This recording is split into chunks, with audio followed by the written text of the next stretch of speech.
میں کراچی کے ایک گورنمنٹ کالج میں لیکچرر ہوں، اور ہماری جو ٹائمنگ ہے کالج کی گورنمنٹ کی طرف سے وہ ہے صبح 8 سے 2، لیکن کالج کا جو انداز ہے وہ یہ ہے کہ 1 بجے کالج تقریباً بند ہو جاتا ہے، اور 1 بجے کے بعد کوئی کام نہیں ہوتا، نہ کوئی کلاس ہوتی ہے نارملی، نہ بچے عام طور پہ ہوتے ہیں، بچے بھی چلے جاتے ہیں، اور 1 بجے کے بعد نماز کا اور کھانے کا ہی ٹائم ہوتا ہے۔ تو کیا اس صورت میں اجازت ہوگی کہ 1 بجے ہی چلے جائیں، یا بالکل کام نہ ہونے کے باوجود اور نماز وغیرہ کے وقفے کے باوجود 2 بجے تک ہی رکنا ضروری ہے؟ برائے مہربانی اس کا جواب ارشاد فرما دیں۔ چونکہ یہ ہے وقت کے اجیر، اور وقت کے اجیر کے لیے ضروری ہوتا ہے کہ وہ جو اس نے وقت دیا ہے اس وقت میں اپنے آپ کو اس مقام پر حاضر رکھے گا، اور جو کام اس کے ذمے ہے اس کام کو پورا کرے گا۔ یعنی تسلیم نفس اس کو بولا جاتا ہے، اور تسلیم نفس کے ساتھ جو کام ہوتا ہے اس کو اس نے کرنا بھی ہوتا ہے۔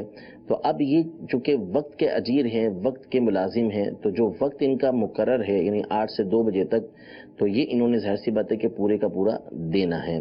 تو جب تک کہ پورے کا پورا وقت نہیں دیں گے یہ اجرت کے مستحق نہیں ہوں گے۔ تو وہ آخری وقت جو ہے وہ چونکہ اپنے ہی ادارے کے اندر دینا ہے، اگرچہ کہ وقفے کے طور پہ دینا ہے، لیکن وہ اسی وقت کو وہاں پر دیں گے تو ہی یہ اجرت کے مستحق ہوں گے۔ ٹھیک ہے۔